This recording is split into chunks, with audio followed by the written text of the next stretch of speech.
இன்றைக்கி இந்த வீடியோவில் பயங்கரமான த்ரில்லர் மூவிஸ் தான் பார்க்க போகிறோம். முக்கியமாக ஹெட்செட் எடுத்து வச்சுக்கோங்க, ஏன்னா இந்த மாதிரி படத்துக்குலாம் வந்து சவுண்ட் எஃபெக்ட்ஸ் முக்கியம். அப்போ தான் வந்து நல்லா என்ஜாய் பண்ண முடியும். ஃபஸ்ட்டு நம்ம லிஸ்ட்டில் பார்க்கக்கூடிய படம் ஹெரிடிட்டரி அப்படிங்கிற படம் தான். படத்தோட ஸ்டோரி என்னன்னா, ஆனி அப்படின்னு சொல்லிட்டு ஒரு பொண்ணு இருக்காங்க. ஸ்டார்டிங் சீன்லேயே வந்து அவங்க அம்மா வந்து இறந்து போயிடுறாங்க. ஆனிக்கு வந்து கல்யாணம் ஆகி ஒரு ஃபேமிலி இருக்குது, ஹஸ்பண்ட் இருக்காங்க, அப்புறம் வந்து ஒரு பையன் ஒரு பொண்ணு அப்படின்னு சொல்லியிருக்காங்க. பொண்ணு பேர் வந்து சார்லியை வந்து அவனோட பையன் வந்து வெளியே கூட்டிகிட்டு போகும்போது காரில் வந்து ஆக்சிடென்ட் ஆகிடுது.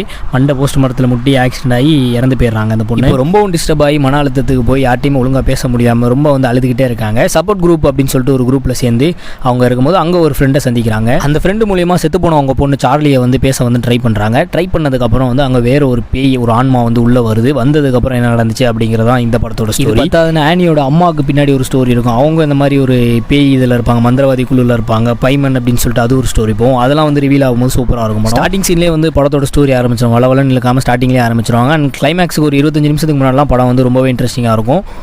அண்ட் இந்த படம் வந்து அமேசான் பிரைமில் அவைலபிளாக இருக்குது. 7.3 கொடுத்துருக்காங்க IMDb ரேட்டிங். அப்படின்னா கண்டிப்பாக நல்லாயிருக்கும், மிஸ் பண்ணாமல் பாருங்கள். நெக்ஸ்ட் நம்ம பார்க்கக்கூடிய படம் த இன்விசிபிள் மேன் அப்படிங்கிற படம் தான். படத்தோட ஸ்டோரி என்னன்னா, ஒரு கப்பல் இருக்காங்க, செசிலியா அப்படிங்கிறவங்க வந்து ஒய்ஃபு, ஹஸ்பண்ட் பேர் வந்து ஆட்ரியன் அப்படிங்கிறவங்க வந்து ஹஸ்பண்ட் வந்து சயின்டிஸ்ட்டாக இருப்பாங்க. இவங்க 2 பேருக்கு வந்து கல்யாணம் ஆயிடுச்சு.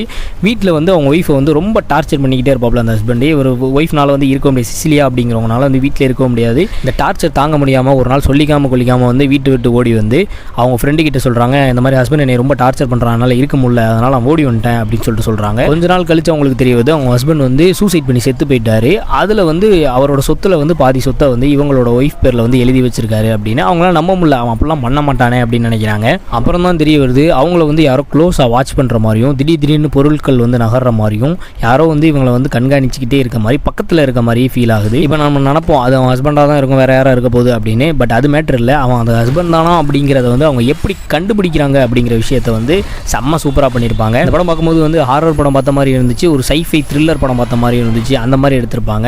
ஸோ அந்த ஹஸ்பண்டை வந்து கிளைமேக்ஸில் ஒரு விதமாக வந்து பழி வாங்குவாங்க. அது எப்படி பண்ணுறாங்க அப்படிங்கிறதையும் சூப்பராக பண்ணியிருப்பாங்க படத்தில். டெக்னாலஜி எப்படிலாம் யூஸ் பண்ணுறாங்க பாருங்க அப்படிங்கிற மாதிரி வந்து இந்த படம் எடுத்திருப்பாங்க. இந்த படம் ஜியோ ஹாட்ஸ்டார், அமேசான் பிரைம், அப்புறம் ஜி5ல வந்து அவைலபிளாக இருக்குது. நீங்கள் ஜியோ ஹாட்ஸ்டார்லேயே பார்த்துக்கலாம். IMDbல வந்து 7.1 கொடுத்துருக்காங்க. அப்போ கண்டிப்பாக நல்லாயிருக்கும் அந்த படம், மிஸ் பண்ணாமல் பாருங்கள். நெக்ஸ்ட் நம்ம பார்க்கக்கூடிய படம் தி வில்லேஜ் அப்படிங்கிற படம் தான். 19ஆம் நூற்றாண்டில் இருக்கிற மாதிரியே இப்போ ஒரு வில்லேஜை காட்டுறாங்க. அந்த வில்லேஜுக்குள்ளே இருக்க மக்கள் யாருமே அந்த வில்லேஜ் விட்டு வெளியவே போக மாட்டாங்க.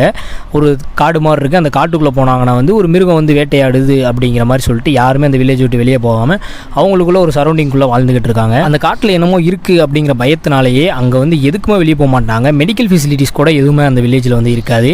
இப்போ வந்து ஐவி வாக்கர் அப்படிங்கிற நம்ம ஹீரோயின் காட்டுறாங்க. அவங்களுக்கு வந்து கண்ணு தெரியாது. அவங்க வந்து லூசியஸ் அப்படிங்கிறவனை வந்து லவ் பண்ணுறாங்க. 2 பேருக்கும் வந்து நிச்சயம் பண்ணுறதா வந்து கல்யாணம் பண்ணுறதா வந்து விஷயங்கள் நடந்துக்கிட்டு இருக்கு. அப்போ வந்து நோவா அப்படிங்கிற ஒரு மனநோயாளி மாதிரி ஒருத்தன் சுற்றிக்கிட்டே இருப்பான். அந்த ஐவி அப்படி கண்ணு தெரியாத பொண்ணு பின்னாடி ஒருத்தர் சுற்றிக்கிட்டே இருப்பான்.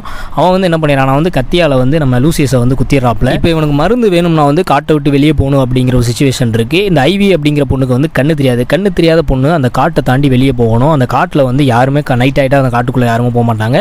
ஏதோ ஒரு மிருகம் வரும், ஏதோ ஒன்று வேட்டையாடுது அப்படிங்கிறனால இந்த காட்டை தாண்டி அவங்க போகும்போது கடைசியில் மருந்து எடுத்துகிட்டு வந்தாங்களா இல்லையா, அவனை காப்பாற்றினாங்களா இல்லையா அப்படிங்கிறதான் வந்து இந்த படத்தோட ஸ்டோரி. முன்னோர்கள் சொன்ன விஷயத்தை மட்டுமே நம்பிட்டு இருக்கக்கூடாது அப்படிங்கிற மாதிரி இந்த படம் எடுத்திருப்பாங்க. எல்லாத்தையுமே நம்பக்கூடாது அப்படிங்கிறதான் அந்த படத்தோட மெயின் கான்செப்ட். இந்த படம் வந்து அமேசான் பிரைமில் வந்து அவைலபிளாக இருக்குது. 6.6 கொடுத்துருக்காங்க IMDb ரேட்டிங். ஸோ நல்ல ரேட்டிங் தான், நீங்கள் கண்டிப்பாக பார்க்கலாம். நெக்ஸ்ட் நம்ம பார்க்கக்கூடிய படம் பெட் செமெட்ரி அப்படிங்கிற படம் தான். ஒரு ஃபேமிலி இருக்காங்க. அந்த ஃபேமிலி வந்து புதுசாக ஒரு வீட்டுக்கு வந்து குடியேறதுக்காக போகிறாங்க. அவங்ககிட்ட ஒரு சர்ச் அப்படின்னு சொல்லிட்டு ஒரு பூனை ஒன்று இருக்குது. வீட்டு பக்கத்தில் வந்து ஜெட் அப்படின்னு சொல்லிட்டு வயசான தாத்தா ஒருத்தர் இருக்காரு. இவங்க எல்லாரும் தான் அந்த இடத்துல இருக்கக்கூடியவங்க. இப்போ அந்த சர்ச் அப்படிங்கிற பூனை வந்து ஒரு ஆக்சிடென்ட்டில் வந்து இறந்து போயிருது. இறந்து போன பூனை வந்து அந்த ஜெட் அப்படிங்கிற வயசான ஆள் வந்து சொல்கிறாரு, உங்கள் வீட்டுக்கு பின்னாடி பெட் செமெட்ரி அப்படிங்கிற ஒரு இடம் இருக்குது, இறந்து போன விலங்குகள்லாம் அங்கே தான் புதைப்பாங்க அப்படின்னு.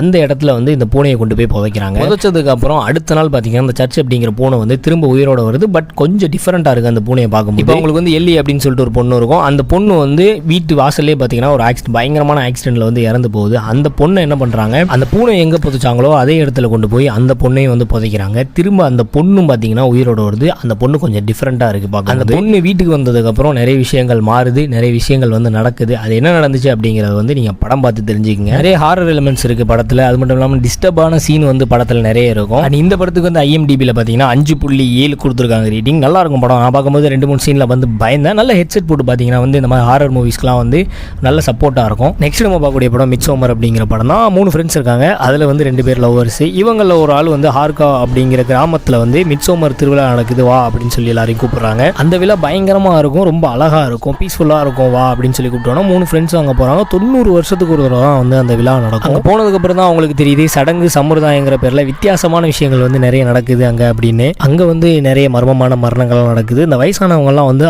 அவங்களே வந்து சாகடிச்சுக்கிறாங்க அப்படிங்கிற மாதிரி நிறைய பயங்கரமான விஷயங்கள்லாம் நடக்குது அங்கே. வெளியிலேருந்து வந்தவங்க நிறைய பேர் காணாமல் போயிருக்காங்க அப்படிங்கிற விஷயம்லாம் இவளுக்கு தெரிய வந்ததுக்கப்புறம் அங்கே என்ன நடக்குது அப்படிங்கிறத வந்து தெரிஞ்சுக்கணும்னு நினைக்கிறா. ஸோ இதுக்கப்புறம் என்னாச்சு அப்படிங்கிறதான் இந்த படத்தோட ஸ்டோரி. டிஸ்டர்பிங்கான மூவிஸில் வந்து இந்த படம் கண்டிப்பாக இருக்கும். ஏன்னா நரபலி கொடுக்குறது, உயிரோட எரிக்கிறது, இந்த மாதிரி சீன்ஸ்லாம் அந்த படத்தில் இருக்குது. 18+ இருக்கவங்க மட்டும் பாருங்கள். சின்ன வயசு பசங்களாம் அந்த படம் பார்க்காதீங்க. ரொம்பவே உங்களை வந்து அஃபெக்ட் பண்ணும் இந்த படம். இந்த படம் அமேசான் பிரைமில் வந்து அவைலபிளாக இருக்குது. 7.1 கொடுத்துருக்காங்க IMDb ரேட்டிங்கில். நல்லாயிருக்கும் படம், கண்டிப்பாக பாருங்கள். அவ்வளோதான் இந்த வீடியோ. சேனலை சப்ஸ்கிரைப் பண்ணிக்கங்க, பெல் ஐக்கான் கிளிக் பண்ணிக்கங்க. இனிமேல் வந்து ஷார்ட்டாக வீடியோ போடலான்னு இருக்கேன். 2 நாளைக்கு ஒரு தடவை டெய்லியும் கூட வீடியோ போடலாம். பெரிய வீடியோ லெங்க்தாக போட்டால் வந்து ஒரு வாரத்துக்கு ஒரு தடவை தான் போட முடியுது. அதனால் வந்து ஷார்ட் வீடியோ போடலான்னு இருக்கேன். உங்களுடைய கருத்துக்களை வந்து கமெண்ட்டில் பதிவு பண்ணிட்டு போங்க. See you guys, நெக்ஸ்ட் வீடியோவில் பார்ப்போம். Tata, bye by.